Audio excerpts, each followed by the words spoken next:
Good afternoon, everybody, and welcome. My name is Jinan. I'm the national organizer for ADC, and we are so happy to bring you this program today in honor of Arab American Heritage Month, which is celebrated every April.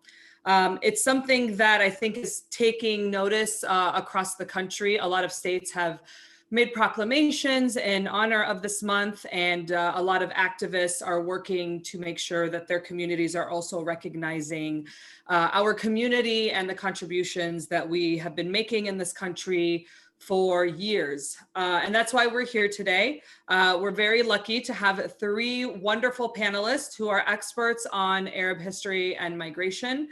And I know that last year we had a couple of webinars that you may have attended that had to do with the same topic, talking about Arab Americans, how they came to the US, when they came to the US, where they settled, and then over time, the assimilation and the work and the activism of our community.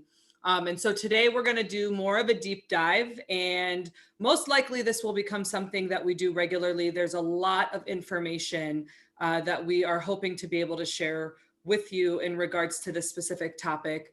We're very honored to have with us today Dr. Linda Jacobs, Dr. Akram Khater, and Dr. Hani Bawardi, each of them in their own right experts. Dr. Akram Khater is the director of the Khairallah Center for Lebanese Diaspora Studies and professor of history at NC State University. Dr. Hani Bawardi is professor of history and Arab American studies at the University of Michigan. And Dr. Linda Jacobs, coming to us from Sweden, is the independent scholar and expert on 19th century Syrian diaspora. So thank you all for being here. I'm actually in Atlanta today, not in my hometown of DC as usual. So I'm enjoying my time here. It's a beautiful city. We have a chapter in Atlanta, which is wonderful. And I want to welcome all of our attendees, both on Zoom and on Facebook. We are very lucky and blessed to have such a wonderful support of our members and our community throughout this pandemic. I feel like we're almost at the end of the tunnel. I see a little bit of light. I got my second vaccination 2 weeks ago.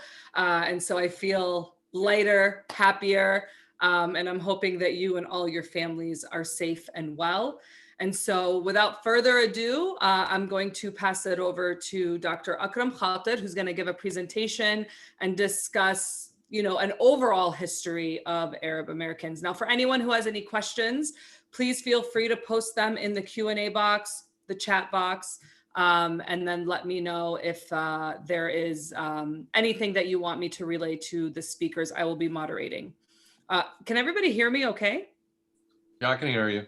Okay, someone said that there is no audio. It may be a computer issue on their end. I just want to make sure. Okay, sounds good. So without further ado, Dr. Akram Khater. Thank you so much, Jinan. So first of all, of course, thanks to ADC for putting this panel on, and in particular to Jinan, who is truly a force of nature in doing a lot of outreach, and it's a pleasure to be back here. And I appreciate all the participants who are joining us today, taking time from their busy days to be with us. I put on a timer so that I will be told when I need to be quiet, so I'm going to start it right now. We're given all 10 minutes each, so to have time for questions. And second, I would like to note that it is an absolute privilege to share this panel with Dr. Linda Jacobs and Dr. Hani Bawardi. These are two great historians who I have admired and who have done a great deal to advance the history and write the history of our community. And it is a pleasure to be with them today. Before I give my whirlwind tour, and this is going to be talking very fast. I'm a fast talker as it is, but really we're going to go Reader's Digest on this. I want to make some key points here, about 4 points that I would like to make. First of all, Arabs have been largely, and until very recently, I would argue, elided, kept out from the story and the history of America. We don't appear. We only seem to make historical appearance as villains and terrorists. I don't think this is any news to you. And we appear as antithetical to the very nature and the core values of this country, America. This is not a recent phenomenon, although it certainly has metastasized since 9/11. but dates back to the 19th century, and some would argue to the 18th century, and certainly to the early 20th century, which we will be talking about today. This makes it all the more critical for our community to write this history, that we research it, write it, and teach it. On one hand, we need this history because it gives a sense, a contour, a shape to who we are as a people. It defines us and allows us to, especially for later generations, to understand who they are and where they come from. It is also very important because for the larger society to learn that we have been an integral part of this country. We have helped build its industry and infrastructure into the world power it is today, whether you like that or not. We have taught in its schools and universities, as my colleagues have done. We have worked in its factories and fields. We have built houses of worship and fought for civil rights. And we have fought in its wars, just or unjust as they may have been. So we have been part of this very fabric. So that's point number one. Point number two, to accomplish this, that is to be able to tell our story, we as a community need to invest in this existential pursuit. This is not a luxury. What Linda does, what Hani does, and what we do here at the Khairullah Center and what ADC does by convening this panel is not something that we're taking lightly. This is absolutely existential. Writing our history, therefore, it just allows us to claim our rightful place in American society and narrative. And while there has been a laudable increase, thanks again to my colleagues, in the number of people working on this history, we still have a very long way to go. The third point I'd like to make, although today we will be focusing on the early histories, from the 1880s, 1870s, all the way to the 1920s and 30s and 40s. The reality is it's important to understand that our history continues long after that. It continues till yesterday. And that history needs to be explored fully and taught fully. It is important to keep that in mind. So institutions like ADC Access, or the Arab American National Museum, or the programs that Hani is building, or the amazing work that Linda has done, this is all part of this current history, and we need to build institutions that preserve this. And we can talk more in Q&A about how we do that. Finally, and while we may be tempted, because I think this has been the norm in the past, to tell our story through the exploits of key individuals who are certainly noteworthy. These are the celebrities, if you will. Dr. Debke, who does the first heart transplant, or any kind of celebrity you can think of within our community. I think it is equally important, but I would argue it's even more important that we write and speak of the quiet, unassuming lives that toiled, away from the celebrity lights to build lives, communities in this country. In other words, to write real social and cultural history, I think is absolutely critical for us, and we should focus on that. Now, with this aside, and with only 6 minutes left, believe it or not, I'm actually going to try to get through as much as I can. So I'm going to share my screen because that's what we're supposed to do now. And I think I'm allowed to do that. Is that correct? I hope everybody can see that. I have about 16 slides. I doubt seriously I'm going to get through them because, again, we're short of time. So without much further ado, I'm going to answer some large questions. First of all, I talked about this. So I'm going to skip that. This is how we are seen. So the early Arab Americans that came here came primarily from what we know as the Eastern Mediterranean, which is Palestine, Lebanon, Syria in today's language. They came from towns, from cities, as well primarily from villages, as you can see from some of these images. They came looking for opportunities, and this could be opportunity to escape a rough family life, but the great majority of them, as you will see, came for economic opportunities. And again, mapping, and this is some of the databases that we collect at the Khairullah Center. It gives you an idea where the majority of the folks are coming from. You can see that there's a good number concentrated in Lebanon, but it's certainly not the only place. There are folks from what we know as Syria and Palestine, for sure. Much of the reasons behind their departures, especially from a place like Lebanon, are economic downturns. In Syria, it is the economic crisis in the Ottoman Empire in the late 19th century. In Lebanon, well, again, what we know as Lebanon, it's the economic crisis that was brought about by the drop in silk prices. And you see this little graph that I spent way too much time doing that basically shows you the increase in the number of immigrants as the price of silk goes down. Now, I don't mean to be absolutely economic determinists. There are many reasons why people left. But certainly the great majority, by their own accords, from what we know, left because they were trying to make a better living for themselves. And most of them, by the way, it's important to note, were planning on going back. And this is very common amongst a lot of immigrants. And here's another thing I wasted my time on in terms of things. This is how they traveled. Look at this automation. I think you should be impressed by this. I know it's kind of hard to see. I don't know if you guys are seeing all this amazing lines drawn. But as you can see, the only poor thing that I didn't get to is Australia. They went pretty much everywhere from this area we're talking about, through Marseille, which is a major port, and some of them would take ships going to South America, some would go Central America, and a good number of them would end up in North America. And by the way, we're talking about a transnational, constantly moving community. So it is not unusual to have somebody go to Cuba first, land in Mexico, go to El Paso, Texas, and then end up in California. So this is a highly mobile, very transnational community. And as you can see, the majority of them, in terms of numbers, came somewhere around beginning in the 1890s, all the way into World War I. We see a dip with World War I, another large rise, and then with the Immigration Act that blocks entry, we see a major drop after 1923. And the numbers, these are guesstimates. You can see that they've grown over time, partly by immigration, but also obviously by birth rate. What is remarkable about our community is that they literally went everywhere. I mean, there's not a single county, and here we're mapping based on the US Census of 1930. There's hardly a single county that these folks were not in. It is, in that sense, an unusual thing, because generally speaking, for example, if you look at the Polish community, they tended to be very much concentrated in the industrial sectors of the Northeast, but more in the Midwest. The same thing with the Italian community. The Arab American community is spread wide and far.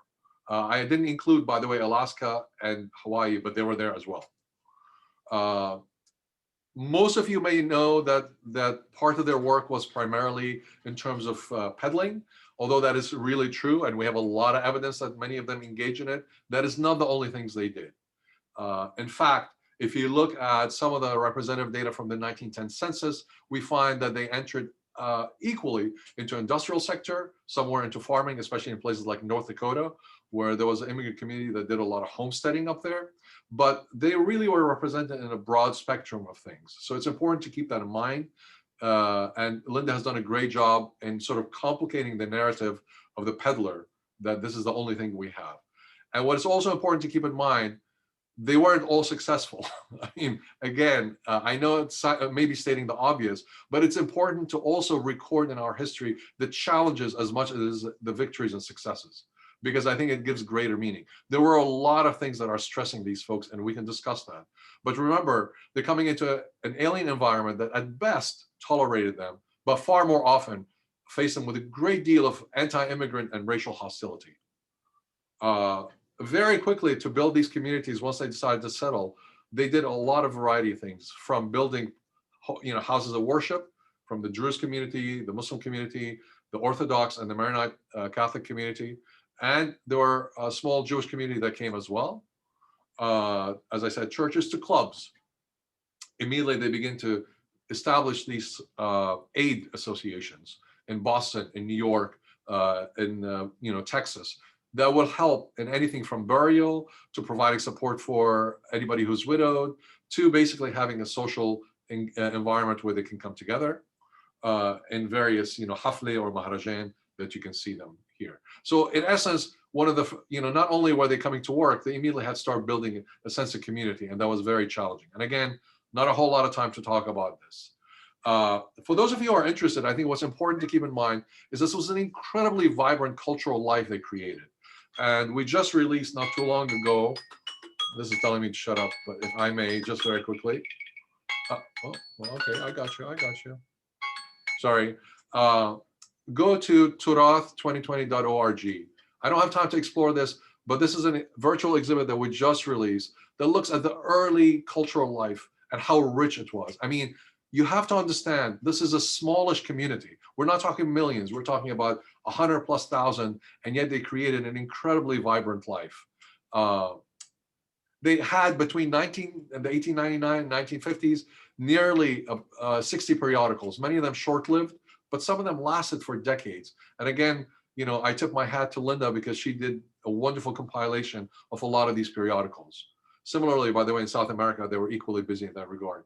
But think about it for a second, 60 periodicals that are, some of them are dailies, like Al-Huda, Mar'at al-Gharb, that are for, a community that, by the way, a lot of them were illiterate, and yet they sustained this level of cultural engagement, as you can see here.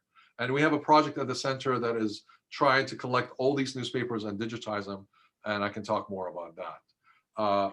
They had at least 10 recording studios that generated an immense amount of music that is a hybrid of Middle Eastern music as well as taking on new forms. And I mention these things because sometimes we focus too much on, we came, we worked, but they were creating this incredible life that they felt it gave them a sense of who they are. And this is a critical point. Sometimes we talk about assimilation as if people come and they become American. In many ways, they were trying to sustain a sense of who they are, to sort of figure out who they are in some ways, in some new environment, new words, new language. They broke the Arabic language in parts and rebuilt it to fit them. And in doing so, they reshaped the Arabic language in the Middle East as much as they reshaped their lives here. So the point here is that it's not only that they are productive in terms of their businesses, they're culturally incredibly productive. Where you have, 7 major male writers, probably the most famous of whom many of you know is Khalil Gibran. But there are a lot of others, including women writers. Again, if you go to Turath2020.org, you'll find a lot more about that. So I want to conclude because, again, I want to give my colleagues time. I know this has just like been, as if I'm on cocaine, but I'm not, I promise. But if you take anything from this is A, we have an incredibly rich history, and B, we need to tell that history and we need to preserve that history. Thank you so much for this opportunity. Thank you so much, Akram. That was absolutely wonderful. Very fast, but very informative. And again, like I said, this is really important information. So I feel like we are going to need to maybe follow up with another webinar, kind of like, spread out a lot of these, a lot of this information and really do like a deep dive into it. So appreciate that. Thank you so much. Now we're going to go to Dr. Linda Jacobs, who's going to discuss the Syrian colony, which I think also is a very important part of our Arab American history and migration story. So Dr. Linda, whenever you're ready, feel free to share your screen and start your presentation. And for anyone who is still has any questions, please make sure you are putting them in the chat box. I see people raising their hands. Unfortunately, you won't be able to speak your question, but please feel free to type them into the Q&A box or the chat box. All right, let's go. Thank you so much, Janan. Thank you, ADC, and thank you, Akram and Hani, for being with me on this. It's really wonderful to be on Zoom with all of you. And thanks everyone for joining.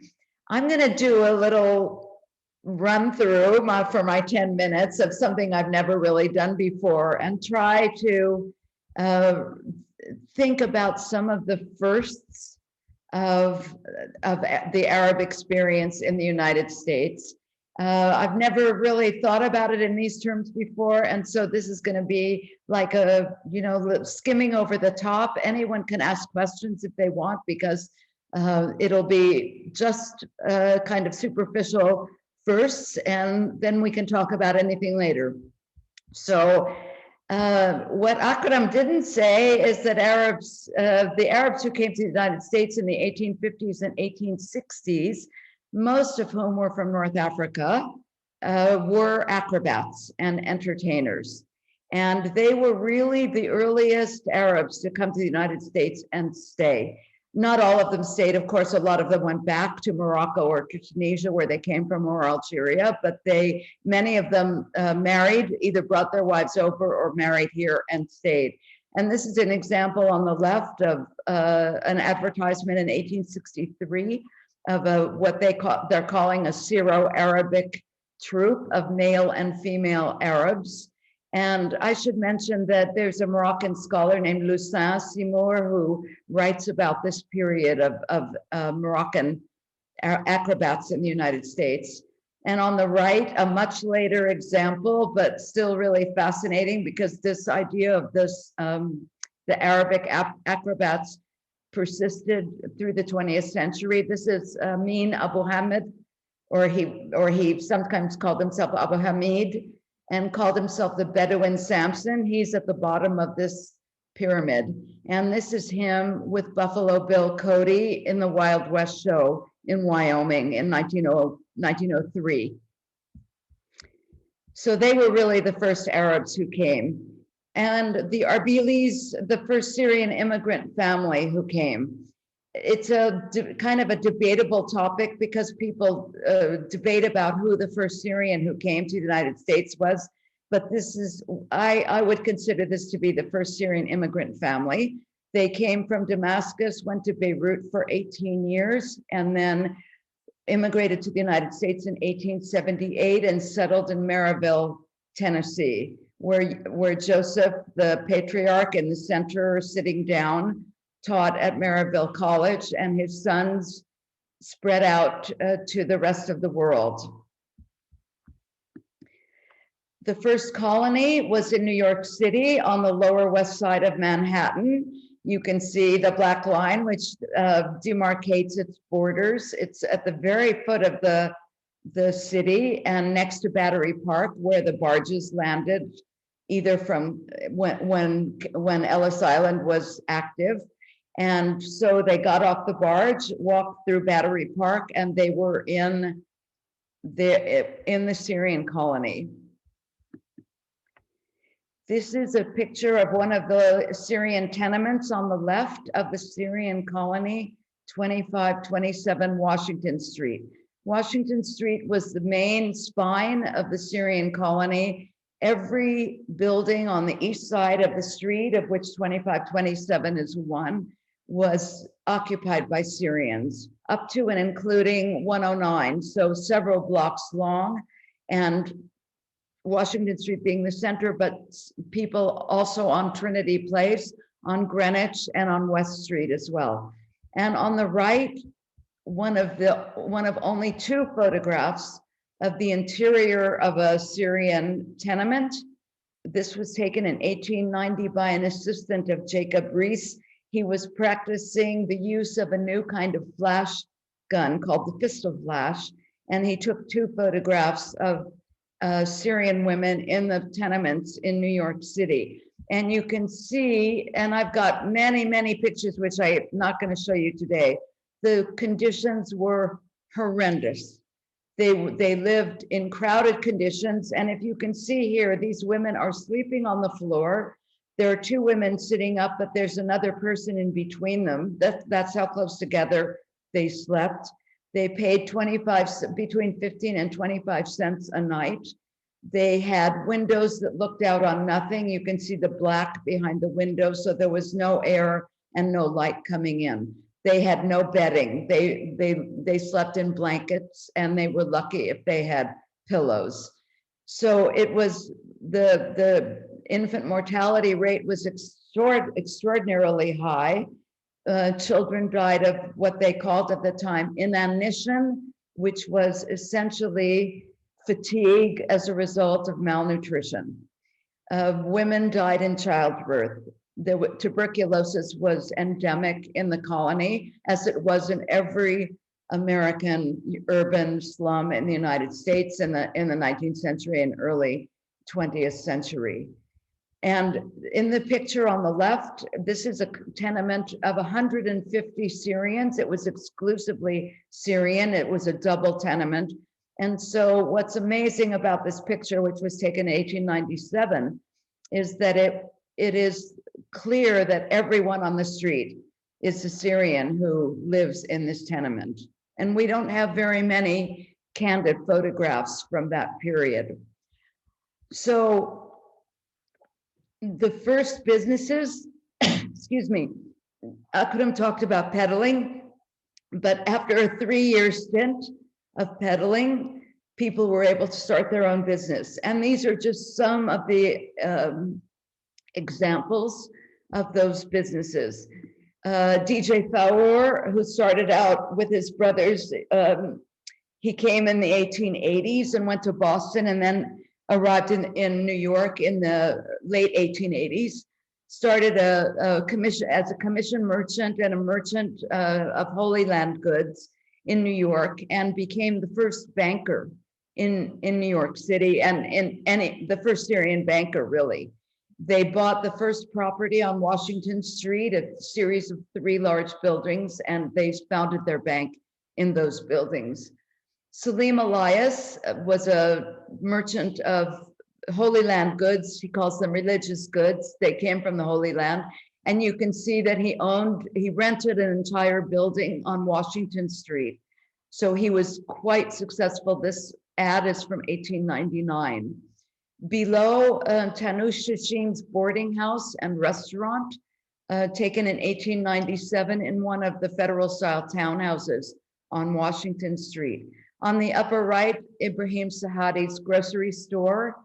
You might know Sahadi's in Brooklyn now. This is not a direct descendant of Ibrahim, but one of his nephews who went off to Brooklyn and started Sahadi's in Brooklyn. But this was the original store, and that's his wife next to him, Zakia. And then Yakusani, who was actually a Chaldean from Iraq, from Baghdad. He and his brother Joseph went to the 1893 Chicago Fair, and they started a tobacco business in New York City. Joseph started a Turkish smoking parlor, and Yak imported the tobacco and started a cigarette and cigar factory. This ad is actually from the 1901 Buffalo Pan American Fair.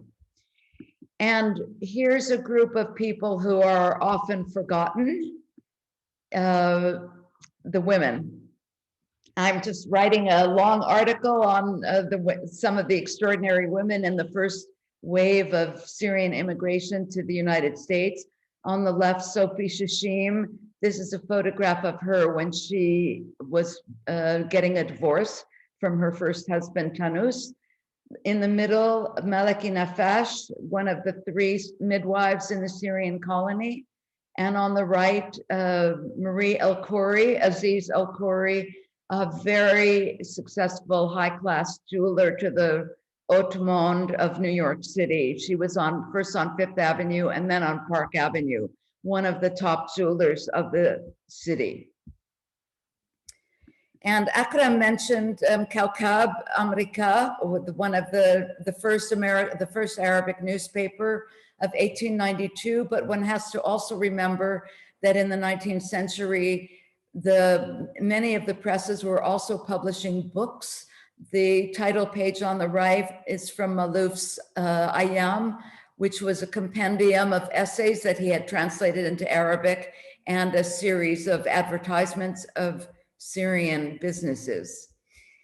And Akram again talked about the later associations, but one has to remember that the first associations came in the 19th century in the New York colony. The Syrian Society on the left, founded by Amin Haddad, a Protestant from Abbey, who started the Syrian Society in 1892. And the Syrian Society ran a school for children during the day and a school for adults at night at 95 Washington Street. And then on the right, the Syrian Young Men's Association, which started a little bit later in 1895.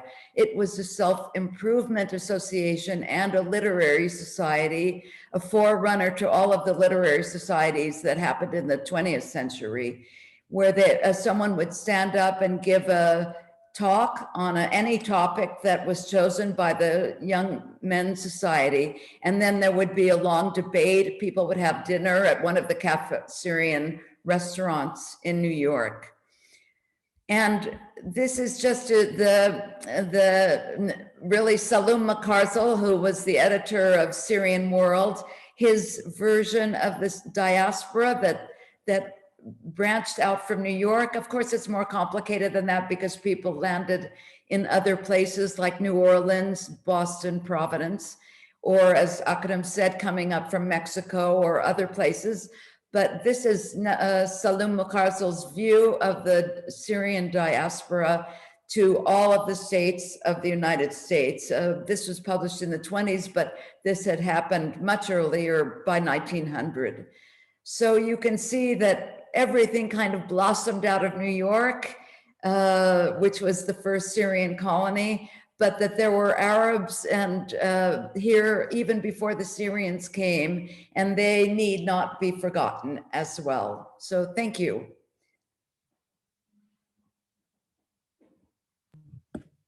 Thank you so much, Dr. Jacobs. That was really interesting for me, especially a lot of those photos. You've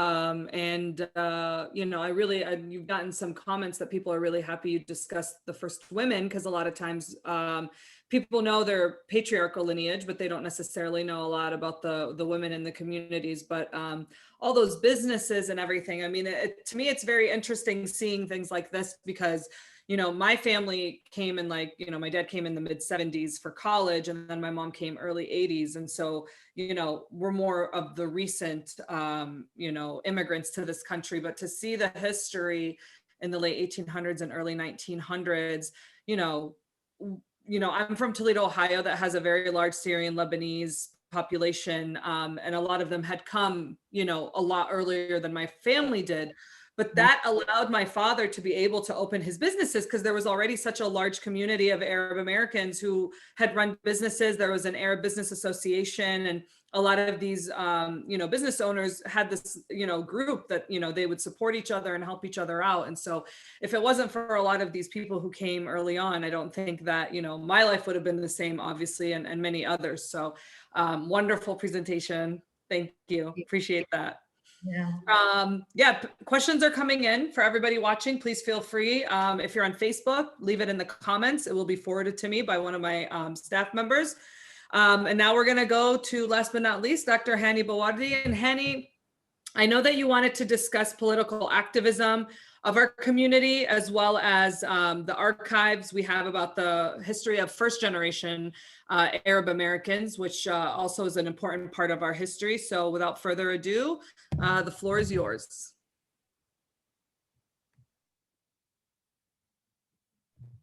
I think you're on mute. Okay, should be in business now. Hello, and of course, I have to begin by thanking you, Jinan, profusely for doing this, bringing us together. I'm thrilled to be with you, Akram and Linda. It's been a while, Akram, although I don't know what to make of you, so I brag about you about that as the other person who is a native speaker, yet you speak in English faster than I do in Arabic. Linda, I see you every week as part of our work for the Save Washington Street Historical Society. So this is our plug, I guess.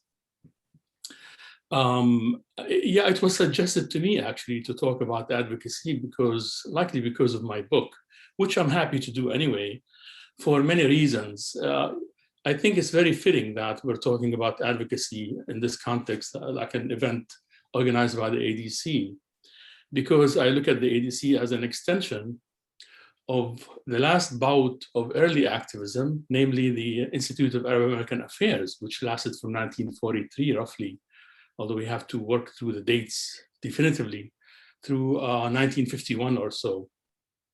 So a very complex set of events and developments, I think, in my mind, led, caused the ADC to be the closest we've come to the Institute of Arab American Affairs, which was about advocacy.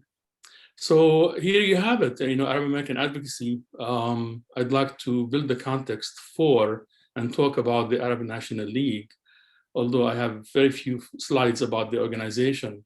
Altogether, I must have maybe 700 or 800 manuscript pages about those organizations I'll be very, very briefly talking about, although I'll be mentioning only two of them, maybe three, the new Syria Party, the Arab National League, and the Institute of Arab American Affairs. So Syria was always looked at as the mother country for a collection of immigrants who came from all parts of what we call natural Syria or geographic Syria or Bilad al-Sham, be that Palestine, Lebanon, Syria proper, and the very, very few, if any, who came east of the Jordan River. So when I speak to elderly people, very often they tell me meekly, almost pleadingly, we used to be Syrians, as if we don't know what happened. They are Syrians. We should remember them as such and build the context for that. And at some point, delve into how did we become Arab Americans, which I am proposing to do here. So we have a lot of archival evidence. It's buried in people's attics and basements. I am very, very fortunate. And my life was set on a new track because I was entrusted with this, sizable collection. And people give me things, although I'm not a collector. I should state that for the record. But I do have some important books.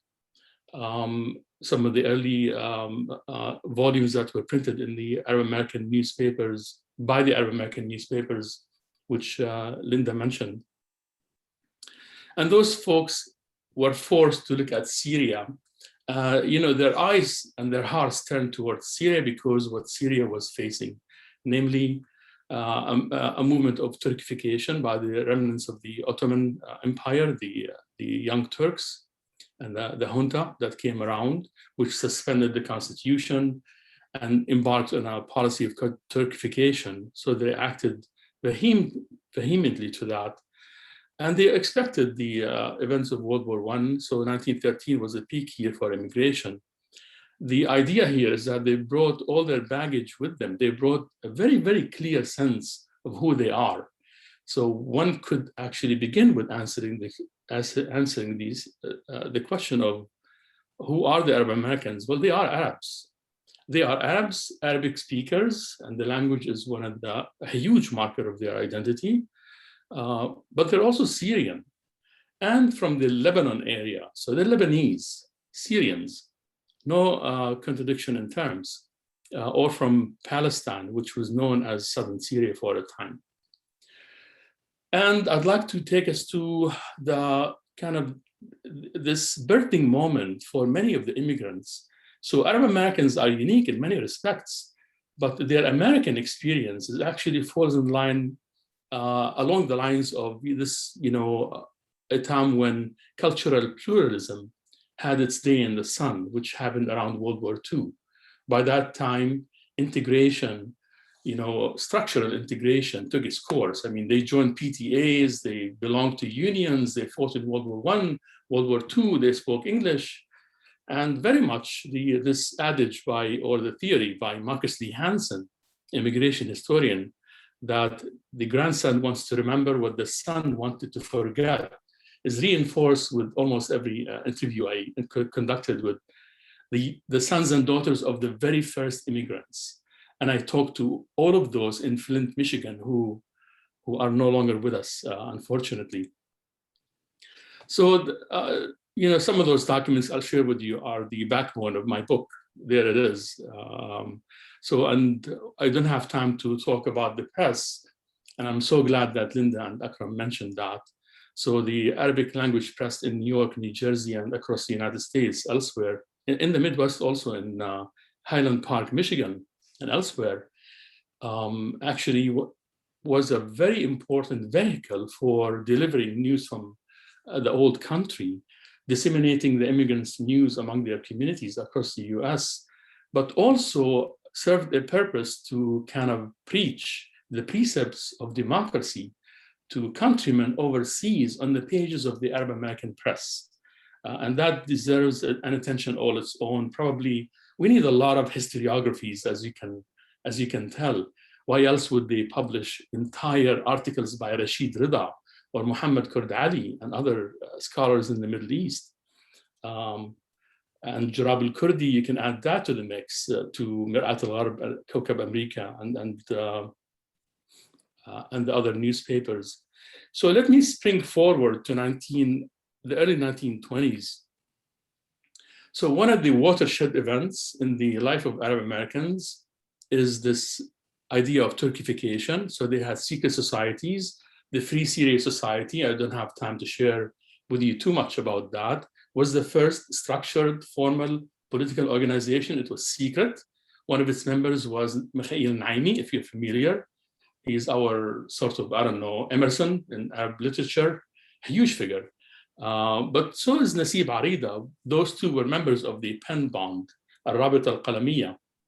But that event was followed by the Balfour Declaration on the heels of World War I, dividing the Levant among the colonialists, the British and the French, and promising Palestine as a national home for the Jews.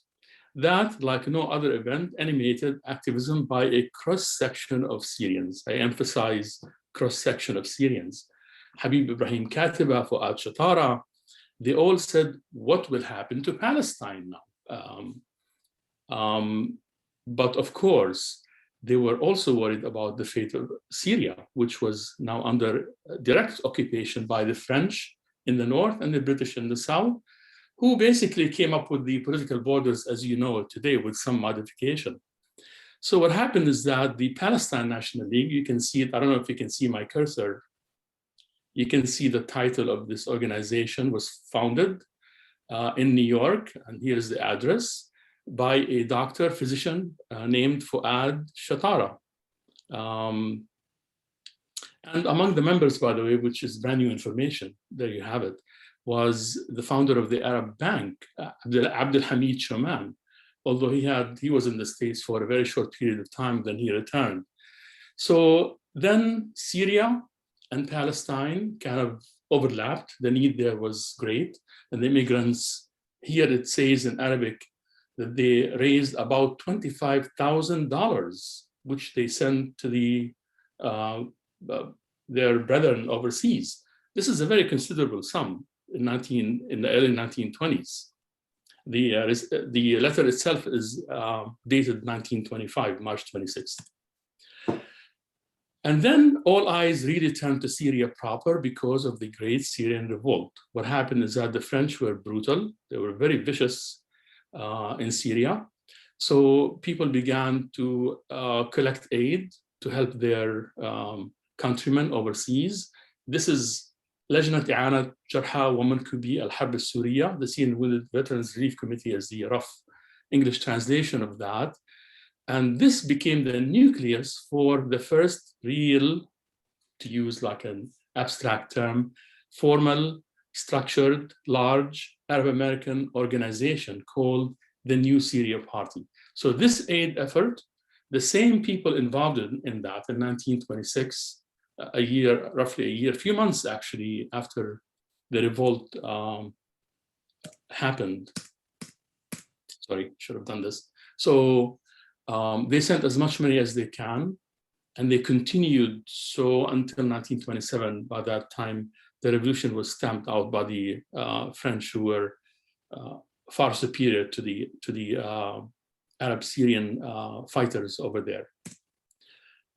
And then that aid effort took on a new meaning as the New Syria Party, when the collection of aid became systematic and comprehensive. And this is a letter, actually, I'm very lucky to have this one. This is signed. It took me a while to document the signature, although I could guess who it is. This is Sultan Pasha al-Atrash, who is the leader of the Syrian revolt in Syria proper. And this here is Muhammad Amin al-Husseini, the Mufti of Jerusalem, also a very progressive fellow at the time, and who opposed Zionism and British designs in Palestine. So folks could not send the money directly to the fighters in Syria. So they sent it to Hajj Amin Husseini in Jerusalem, who in turn funneled the money to the fighters through the desert, bordering, conjoining basically Jordan proper and Syria. And so you can see how there were no clear-cut lines between your Syrian and a Palestinian. In fact, by that time, as Rashid Khalidi tells us, Kazim Pasha al-Husseini declared that southern Syria no longer exists. We have to defend Palestine. Their priorities are just beginning to change so that they need to kind of direct all their efforts to preserve or defend an area that is salvageable, because the British and the French were there to stay in Syria and Iraq and Jordan and Palestine. And the fate of Palestine became a serious concern for the immigrants. So there is like a lag by a couple of years between the immigrants' activities and what's happening overseas. And this is one of the letters, reports about New Syria Party's activities. And those, I bet Jinan travels and talks to chapters and organizes all those activities across the country.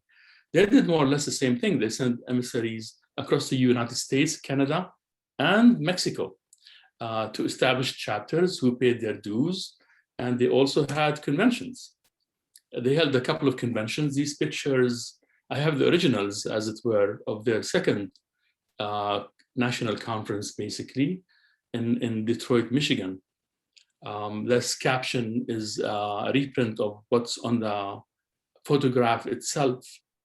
So the guests of honors at the time was Prince Shakib Arsalan, who was a direct emissary of Sultan al-Atrash, and who also represented Syria, not geographic Syria, including Palestine and Lebanon, in the League of Nations at the time, along with Nassim Saiba, this guy. So this guy is from Palestine, and Shakib Arsalan is a known, very important Syrian intellectual and leader. And those folks were members from different chapters across the US and Canada. As you can see, it's only men, it's mostly men. In this picture, in the other picture, there's a lone woman sitting way in the back, likely the wife of one of the dignitaries. But I was fortunate enough to talk to some of the descendants of the organizers from the Hamadi family in Flint and DC. And one of them confirmed that the women did all the work, behind the scenes. They did the cooking. They actually went to the train station in Detroit, as they often did, also for the Arab National League. And they received the dignitaries. They're the ones who went and met the dignitaries, brought them back where all the food was prepared. If it weren't for the women, all you will have is formalities and a swanky event in a hotel room. But those guys had a clear agenda, and they began to kind of hone in on their lobbying through the new Syria Party activities. And then the Great Depression hit, the market crash, 1929. People were grappling for a living all over the world. It was no different. The lives of Arab Americans, you would think it went into a remission. Nothing is further from the truth. Although you don't have an organization that is very active and visible at the time that I can discern, a political one that is for our purposes, you have a wealth of information on the pages of Al-Samir.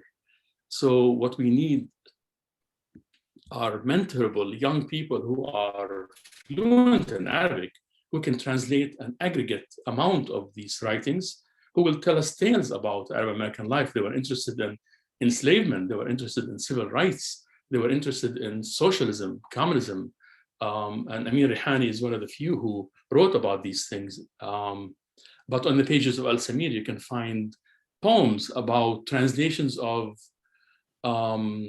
African-American early songs, Black folks who were enslaved in the South, for example. And you have a lot of poems about the Balfour Declaration by none other than Ali Abu Mahdi and others. So they kept those memories alive, and they told in details their interactions and comings and goings and experiences in the cause of Syria. So all that dissipated. So after a while, you have another revolt, this time in Palestine. In 1936, a general strike, and people were pushed into a corner until they could take no more. The development in Palestine was uneven. Jewish immigration took its toll on the resources of the country. All the capital that came into Palestine was dedicated for electrification, very often hiring Jews only. Palestinian peasants were displaced. So the reaction to that, the American or the United States component of the Palestinian revolt was the Arab National League.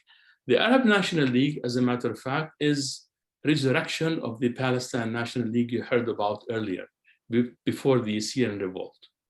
So the Arab National League, in my mind, and I have very little doubt about this, is the largest organization in Arab American history to this day per capita. So one report put the numbers at 15,000 in the Detroit News. Let the number be 10,000, per capita. If you have, 200 or 300,000 Syrians at the time, or Syrian, Lebanese, Arabic-speaking folks in the United States. That's about 5% of the entire number, roughly speaking. You don't have that today. So the only organization that came close to this was the ADC in its heydays, under totally different set of circumstances. But more importantly, the Arab National League mirrors or sounds like every other important contemporary organization, seeking namely to represent Arabic culture, heritage, history to American audiences, explaining the Arab point of view from conflicts, but also what you have also developing is a sense of loyalty and belonging in the United States. Not to sound like an assimilationist, but a measure of integration is almost unavoidable. Those folks are raising their kids here, they're aging, very often their sons and daughters are actually carrying the torch. So what happened is that there were several conventions, 4 of them, and on the 4th convention of the Arab National League, which was held in Flint, Michigan, and here you have the keynote speaker, Eliyahu Grant, who is a proponent of Palestinian rights. Something very interesting happened. The reason why I said from the outset that this is nothing unique, although it is very important, and as close as I could hope to come to a birthing moment for Arab American identity.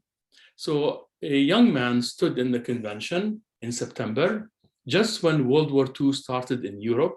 That's on the same day the Germans stormed into Poland. And World War II was a matter of time. And he said, you know, we are proud Arabs. We are proud of our heritage, but we're also proud of this, of being part of this country. So we talk a lot about pride, you know, and this and that, but this is the context for it here is very significant. And one guest told him that, you know, I'm impressed with you in so many words that you are not merely Arabs in America, that you are Arab Americans. He came from Syria to collect money for hospitals and schools. And he knew the value of having a viable, organized, articulate, and prosperous Arab American community in the United States. And he had no problem with that.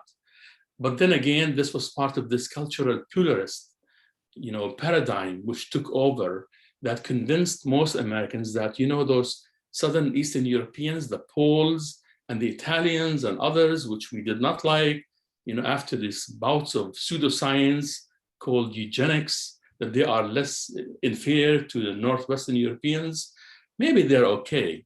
So you can hold on to your cultural traits and your background and yet be part of the United States as a citizen. Cultural pluralism, which replaced this Anglo-conformity or the melting pot theory, as they call it.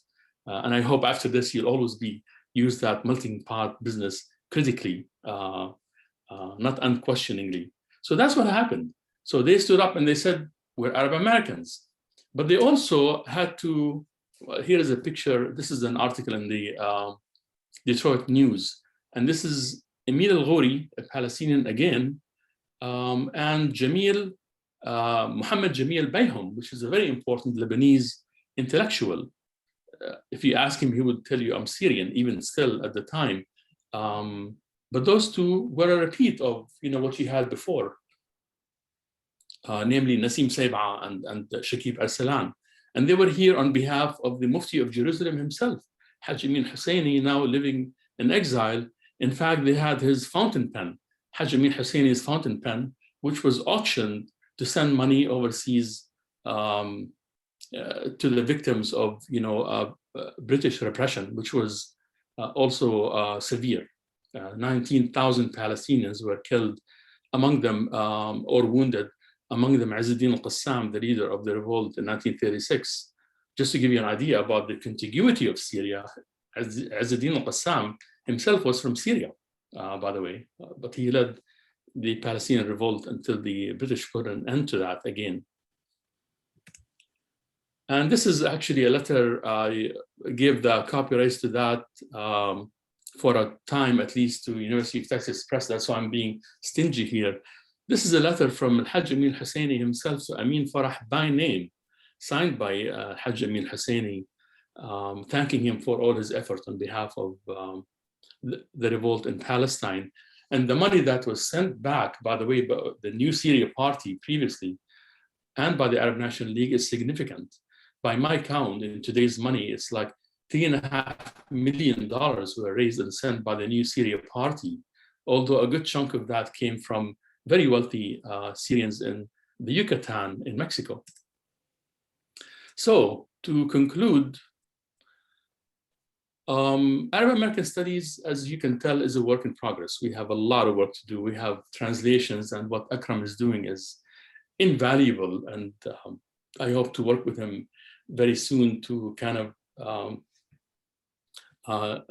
designate more material for automation, although he may not know it yet, but we could see each other in that context. I hope so.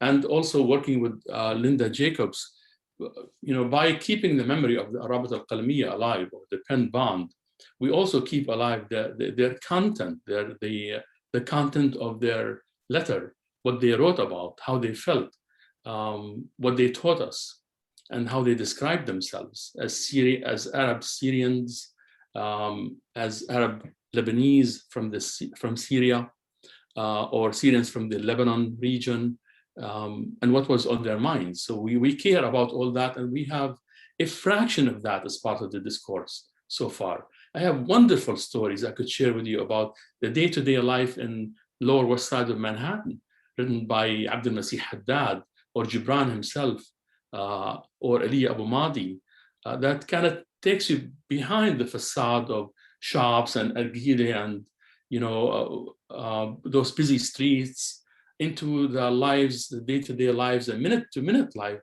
of Syrian homes in Lower West Side of Manhattan at a minimum. So, and this is how you write Arab Americans into US history.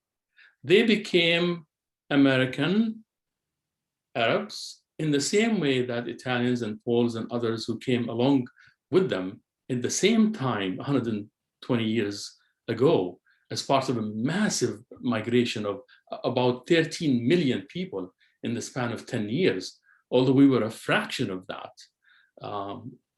As a matter of fact, our impact on American public life has been disproportionate. And all we have to do now is, wish Akram the very best in automating as much, material as possible, so more scholars can look at it, and for Linda to come up with even more treasures from the past, and excavate as many as possible of the Arabic language archives and translate them in context and put them in the hand of younger generation who we hope will know what to do with them for a more complete story of Arab American life. Thank you. Thank you so much, Hani. I can definitely tell that you're a professor because I felt like I was sitting in a college classroom. Sorry about that. A very long time since that. No, it was good. I was like really drawn in. And so that just is a testament to how good you are in your classroom. A lot of really great comments coming in from people who are watching, people who are feeling very proud of everything that you're displaying, people reminiscing on their family's history and their lineage. This is a lot. And again, like I said, this is an opportunity for us, especially here at ADC, to continue these types of series and to dive in a little bit more into a lot of this information. Because our history is very rich. It's not something that should be taken lightly. And to be honest, as an Arab American, I really wish I would have known a lot of this growing up, because I feel like I probably would have been more proud to be Arab and not wanted to be white so much growing up if I knew, how deep our history goes in this country. As I grew up, obviously, I learned a lot more about Arab Americans, but there's a lot of information here today that I've heard for the very first time, especially the publications. I thought that was really interesting to see that they had publications in Arabic, and they were, communicating still, even while being away from home. We have a lot of questions that people have posted. And we are going to get into that. And I don't even know where to start, but I guess we'll start with one of, it's not an easy question, but it is a question that has come up a lot. It was submitted ahead of time and someone mentioned it just now as well. Because of the rich history of Arab Americans in this country, how important do you think it is that we have our own box to identify ourselves and our community in so many different ways? The CNN came out with an article last week about Arab Americans and COVID and how, because we are not a protected group, we don't have very much information and we don't know how it's affected our community. And there's obviously a lot of other issues that are due to the same reasoning. And we do know why we are considered white. We know that it comes from the history of Arab Americans back in the early 1900s. But now I think it's important that we have a distinction. So what are your thoughts? Maybe, I don't know who wants to answer this, but feel free, whoever wants to. I'll take a stab at it because I actually served on the United States Census Bureau advisory board that was developing the MENA category. I was served for about 5 years. And we came very close, actually. In fact, the 2020 census was supposed to be running a test until the Trump administration killed it completely. Clearly, as you said, Jinan, I mean, the reason Arabs are considered white, or at least that is how they count it, is that in the early 20th century, as there was a growing threat from anti-immigrant activists and politicians and leaders, as well as organizations like the KKK, the threat that those who are coming from what was known then as Syria, geographical Syria, were not going to be allowed to stay or naturalize. Then the community rallied, and that's one of the other examples that, you know, the Hani did a wonderful job highlighting of this kind of national coordination. This was one of the campaigns. And Dr. Sarah Gualtieri has written extensively on this. I mean, she's the one who's written quite well on it, to file lawsuits and to sort of claim the right to stay. And one of the ways they claim that is by claiming that they are Caucasian. And so ultimately, then what happens at the beginning of the 20th century, in the 19-teens and 1920s, shapes that counting all the way then. And so by the time we get to the beginning of the 21st century, there were many organizations, including ADC, by the way, the Arab American Institute and Access in Dearborn, that were advocating for a category called MENA, Middle East and North Africa category, that would include also non-Arabs. So it would include, you know, potentially Turks, Chaldeans, and, you know, potentially, of course, Israelis as well. So that actually was very interesting because there were members of the community that were balking at that idea, that wanted to continue to be white. And so there were quite a few divisions, and I was lobbied equally hard from various groups. And but I do think, putting all of that politics aside, that it's absolutely vital for us to understand numbers. Both Hani and Linda and myself, we struggle with numbers because we try to figure out who came when and distribute and all that. And it's not just kind of an intellectual exercise we like to engage in for no other reason, but it just, data does give you a whole lot of power to understand things, right? To understand where they are. And as the article said in CNN, and as we were saying about 10 years ago, we really have no baseline. We have no health baseline for Arab Americans in terms of diabetes, in terms of heart issues. Like one of the projects we're doing at the center right now is rather morbid, but important. We're collecting death certificates from the beginning of the 20th century because we want to understand, how does immigration affect the health of a community, right? I mean, there are stressors, far away from home, different foods, different environment, external stress, including racism. Does that have an impact? That's a question we need to know today. Allocation of funds, allocation of political power, allocation of grants are all dependent on counting right. And by our measure, and by the measure of the Census Bureau, we are undercounted by up to 30% as Arab Americans, which is a significant, huge problem, right? I mean, if you look at the estimates, they're really widely. So to my way of thinking, it is absolutely crucial that we have those numbers so that we can understand it. And whether we will get it or not, of course, is a whole different story. Yeah, absolutely. You know, it's very important. And people are asking, like, what's the number of Arab Americans in this country? Well, you just answered that. We really don't know. I mean, if we're undercounted by 30%, some people say 4 million, some people say 6 million. I mean, there's no real way to tell. I do know that in terms of COVID and a lot of the medical issues that there are some Arab American doctors who have been working in their own capacity in their own areas, like out in California, to try to put together a lot of different, different data on our community. But again, it's very hard to calculate.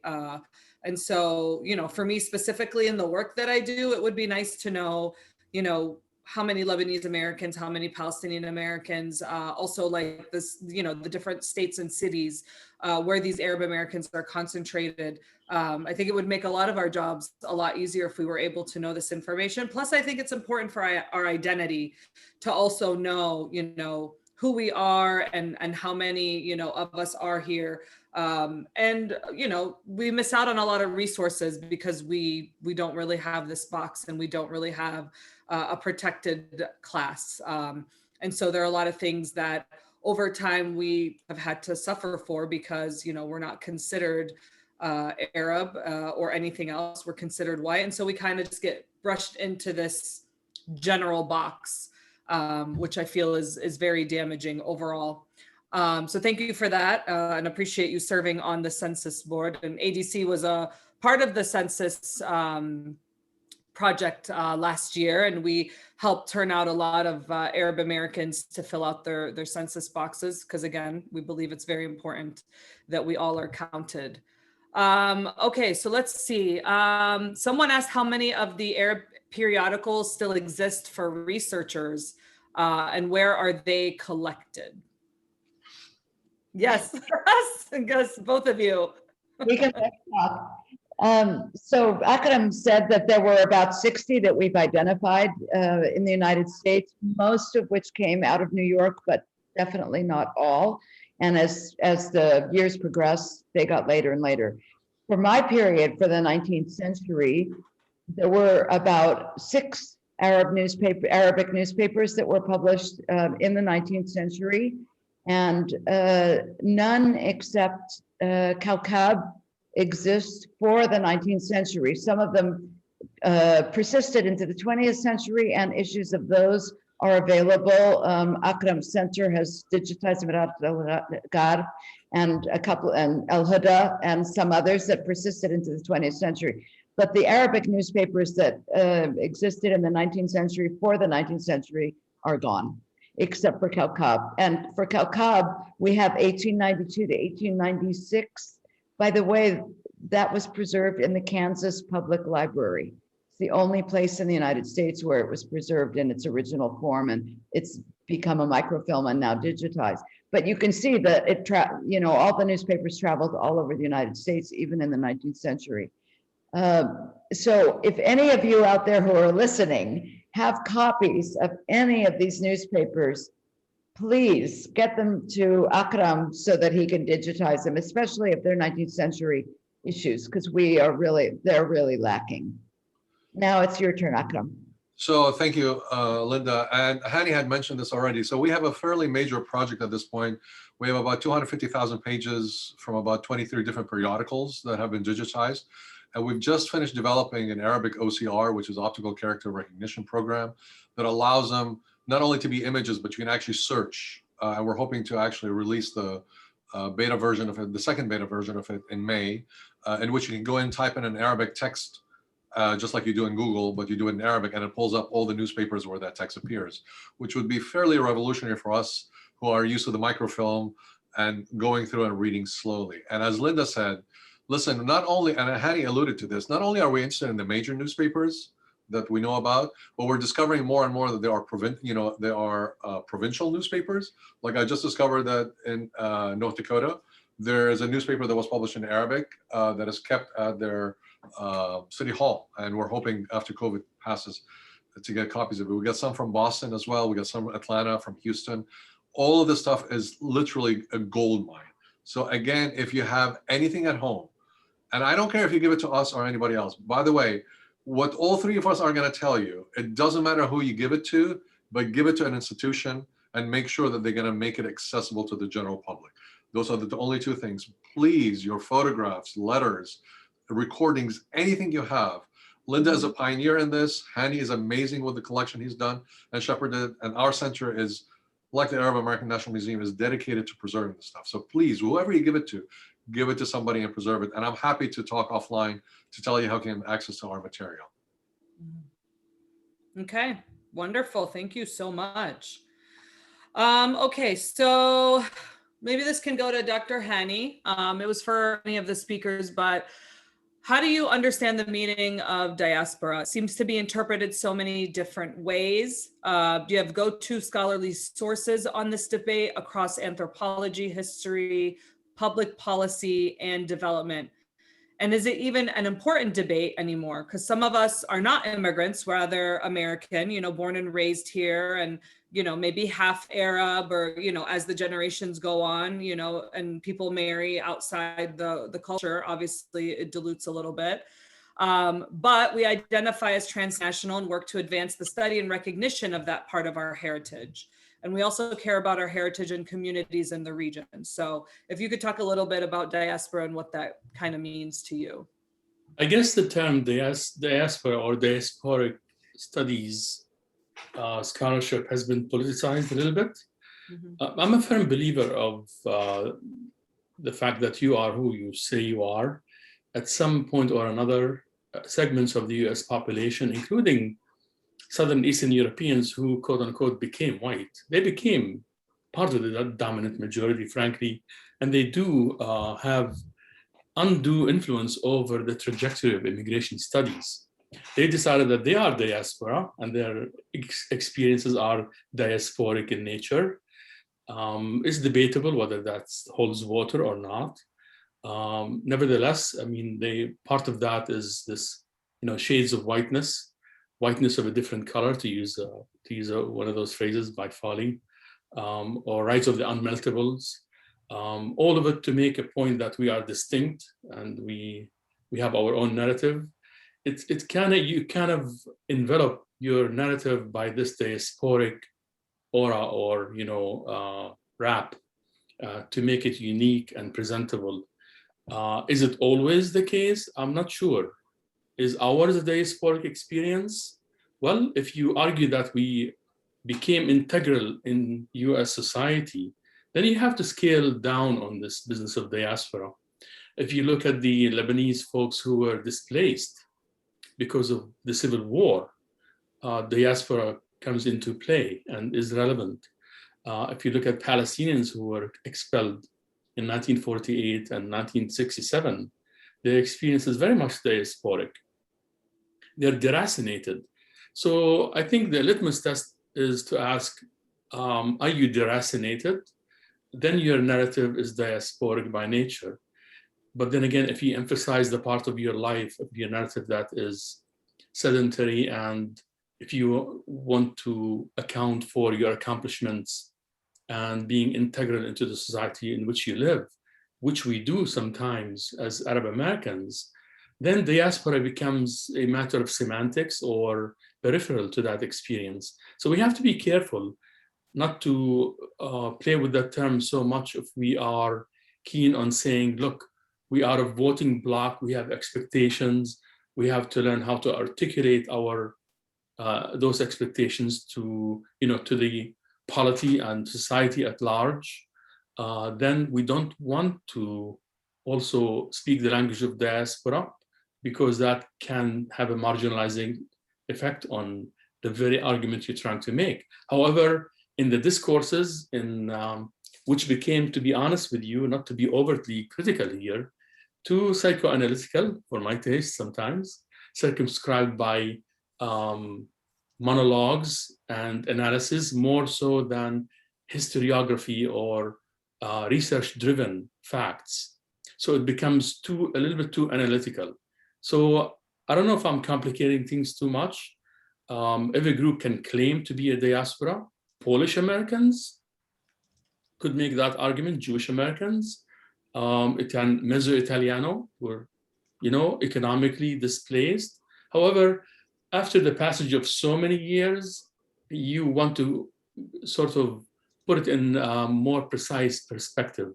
What is it are you talking about, and who are you deracinated? Is this what you're talking about, your deracination? Or are you talking about the very small, thread of your overall experience? Yeah, absolutely. Very well. Thank you so much. I very much appreciate that. I can't keep up with the questions that are coming in. I'm trying to read them as I'm listening. Yeah, there's a lot of questions that people are asking. A lot of them, I mean, they're general, but also specific, asking like how many Arab American, activist groups are there in the country. It's kind of hard to tell, obviously, because there's so many different organizations that have come and gone, some that have stayed. I don't know if anyone has an answer to that. If you know generally how many Arab organizations there are. Today? Yes, today. I defer to anyone who might know the answer to that. I confess I don't, but I think that question begs a bigger question, which is what happened to our organizations, or what happens to our organizations, and the pattern, and how do we build on previous experiences? How do we continue? One of those questions I saw predating the recording was, is there an umbrella organization, for example?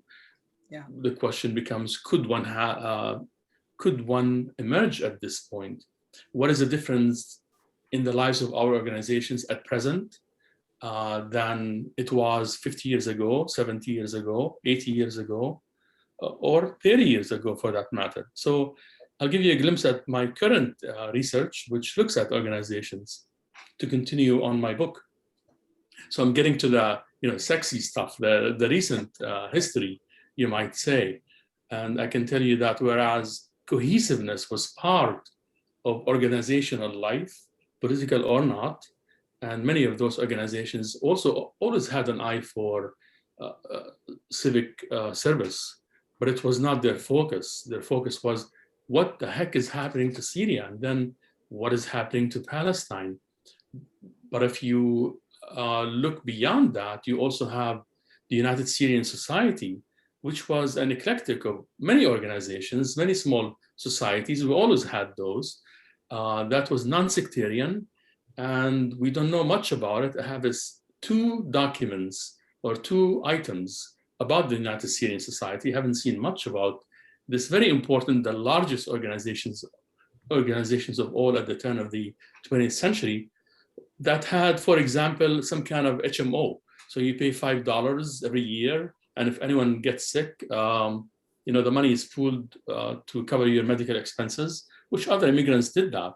But they also sent emissaries in 1913 to the first Arab conference in Paris, represented by Najib Diab, the editor of Mir'at al-Gharb, to articulate the Arab cause from the point of view of the immigrants, which is consistent with the most progressive Arab cause over there.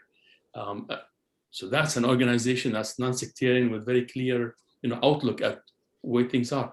Do we have that coherence now? Absolutely not. We have a glut of organizations in every city almost.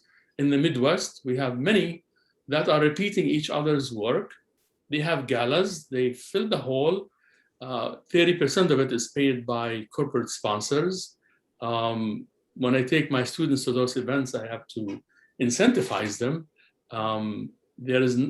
Usually the keynote speakers, which can really inspire you, kind of dissipated. The seat assignment is the same.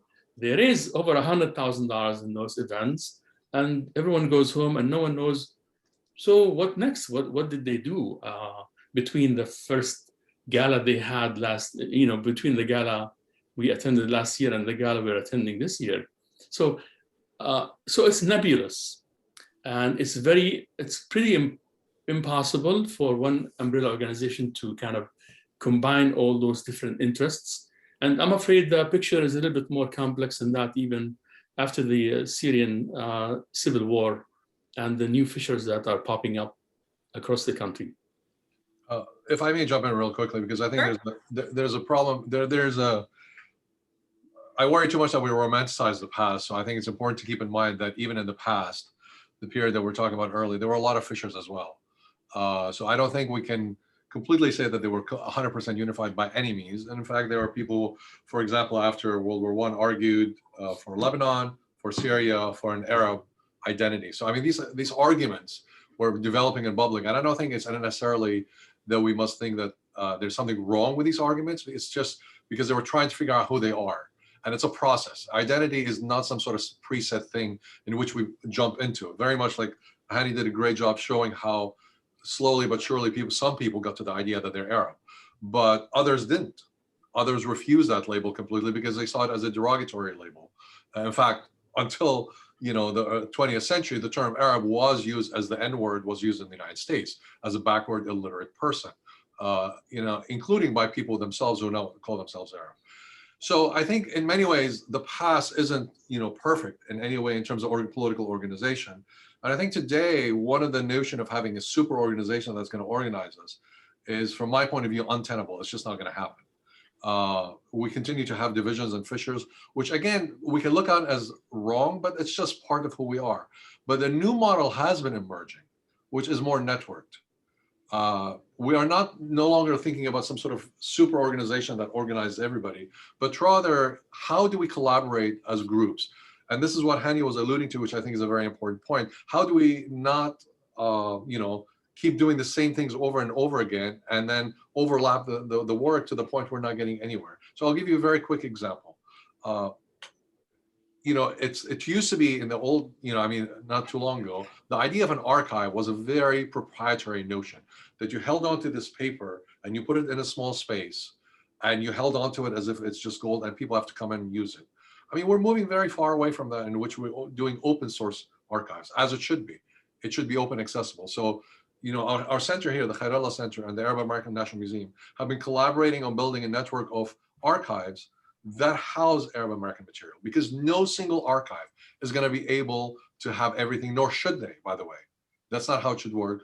And rather than having some sort of super organization, we're looking at a networking image here. And I think that's very vital for us as a community, is how do we build these networks in a way that we collaborate rather than we fight each other. Will it be that we'll always, we'll hold hands and sing Kumbaya and all get along? I seriously doubt it. In the past, it didn't happen. I don't think it's going to happen today or tomorrow, but there are ways in which we can network and build on each other's work, whether we are scholars or activists. And I think that's an important approach to take, in which we have to put our sense of ego and pride aside and say, how do we help each other? What did you do that is right? Can I learn from it? And what can I help you with? And that's the next step, to my mind, of how we're going to move forward with this community. I have to apologize. I do have a meeting at 3, so I have to get off. Yeah, I wanted to sign off anyways, just because I want to make sure that we wrap this up for everybody.